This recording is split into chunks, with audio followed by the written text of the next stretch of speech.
Assalamualaikum warahmatullahi wabarakatuh. Halo semuanya, perkenalkan nama saya Nabila dari Prodi Sistem Informasi dengan NPM 243111149. Di sini saya dari kelompok 4 ingin menjelaskan tentang pengertian dan fungsi sistem informasi keuangan dari mata kuliah Sistem Informasi Manajemen. Sistem informasi keuangan adalah suatu sistem yang dirancang untuk mengumpulkan, mengolah, menyimpan, dan mendistribusikan informasi keuangan yang relevan dan akurat bagi pengambilan keputusan dalam organisasi atau perusahaan. Sistem ini memanfaatkan teknologi informasi untuk memproses data keuangan secara efektif dan efisien. Fungsi utama dari sistem ini adalah memberikan informasi yang tepat waktu dan akurat kepada manajemen agar dapat melakukan perencanaan, pengendalian, dan pengambilan keputusan keuangan dengan lebih baik. Selain itu, sistem informasi keuangan juga membantu dalam pencatatan transaksi keuangan, pengelolaan anggaran, dan pelaporan keuangan sesuai dengan standar akuntansi yang berlaku. Baik, materi selanjutnya akan saya lanjutkan materi tentang komponen utama sistem informasi keuangan. Sistem informasi keuangan terdiri dari beberapa komponen utama yang saling berinteraksi untuk menghasilkan output yang dibutuhkan. Komponen tersebut meliputi, yang pertama, perangkat keras atau hardware, meliputi komputer, server, perangkat jaringan, dan alat penyimpanan data yang menjadi media operasional sistem. Yang kedua, perangkat lunak atau software, program aplikasi yang digunakan untuk mengolah data keuangan seperti software, akuntansi, dan ERP atau Enterprise Resource Planning.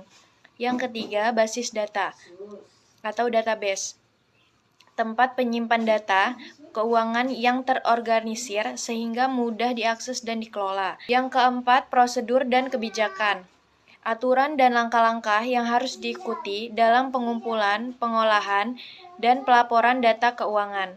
Yang kelima, sumber daya manusia atau user, pengguna sistem yang terdiri dari staf keuangan, manajer, dan auditor yang menggunakan sistem untuk menjalankan tugasnya. Baik, materi selanjutnya akan dilanjutkan oleh teman saya. Baik, saya Rosa Oktaviana. Di sini saya akan menjelaskan tentang proses kerja sistem informasi keuangan. Proses kerja sistem informasi keuangan dimulai dari pengumpulan data transaksi yang ada di dalam perusahaan, seperti penjualan, pembelian, pembayaran, dan penerimaan kas. Data ini kemudian dimasukkan ke dalam sistem melalui input yang dilakukan oleh staf keuangan. Setelah data terkumpul, software akan memproses data tersebut untuk menghasilkan berbagai laporan keuangan, seperti neraca, laporan laba rugi, laporan arus kas, dan laporan perubahan modal. Laporan ini sangat penting untuk memberikan gambaran kondisi keuangan perusahaan secara menyeluruh dan real-time.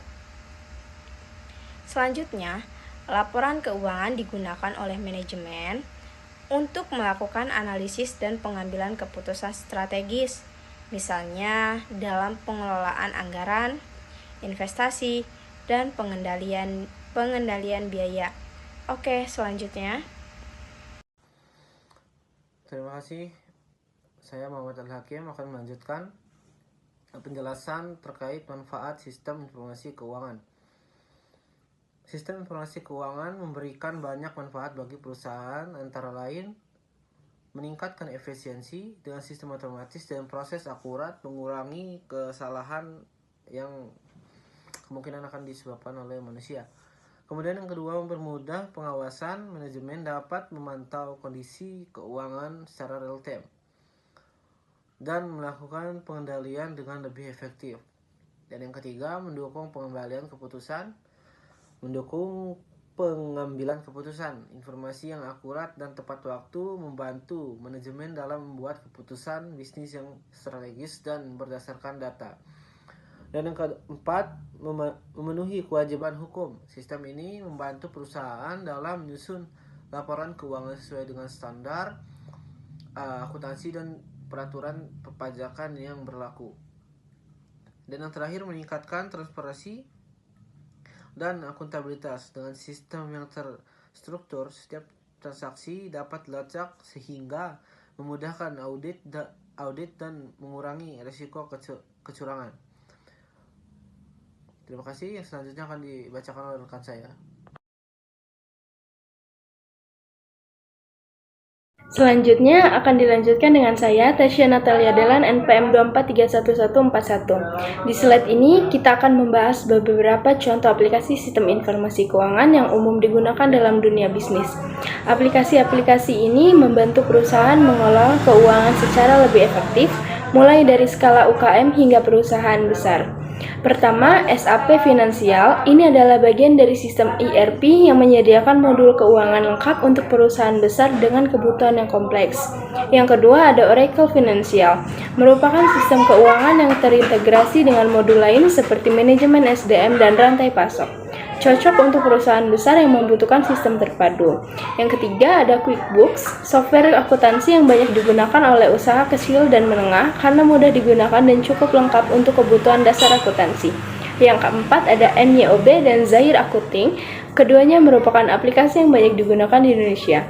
Zahir adalah aplikasi lokal, sedangkan NYOB sudah cukup lama dikenal di kalangan bisnis kecil dan menengah, terutama untuk pencatatan keuangan harian. Dan kesimpulannya adalah, pemilihan aplikasi harus disesuaikan dengan kebutuhan dan skala bisnis. Semakin besar dan kompleks kebutuhan perusahaan, semakin canggih pula sistem yang dibutuhkan. Selanjutnya akan dilanjutkan oleh rekan saya. Assalamualaikum warahmatullahi wabarakatuh. Perkenalkan, saya Yuri Nabila Zahra dengan NPM 223111037. Di sini saya akan menjelaskan apa itu tantangan dan pengendalian dalam sistem informasi keuangan. Sistem informasi keuangan menghadapi berbagai tantangan seperti risiko keamanan data, kesalahan pengguna, ketergantungan pada teknologi, kesulitan integrasi sistem, dan tuntutan kepatuhan terhadap regulasi. Untuk mengatasinya, diperlukan pengendalian yang efektif seperti pembatasan akses pengguna, backup data secara berkala, audit internal, pelatihan staf, penggunaan software resmi yang perlu diperbarui, serta pemantauan aktivitas sistem. Dengan pengendalian ini, keakuratan dan keamanan informasi keuangan dapat terjaga. Berikut adalah sebuah animasi yang menjadi salah satu contoh untuk pengendalian sistem informasi keuangan, yaitu internal control. Tujuannya adalah melindungi aset organisasi, menjaga keakuratan dan keandalan data keuangan, meningkatkan efisiensi operasional, menjamin kepatuhan terhadap kebijakan regulasi. Adapun komponen pengendalian internal, yaitu pemisahan tugas, otorisasi transaksi, rekonsiliasi dan verifikasi, pengendalian akses, pencatatan, dan dokumentasi. Misalnya, dalam sebuah perusahaan, seorang karyawan tidak boleh sekaligus mencatat dan menyimpan uang di kas. Jika dia punya dua tugas itu sekaligus, maka beresiko terjadi kecurangan. Maka perlu dipisahkan agar ada kontrol satu sama lain.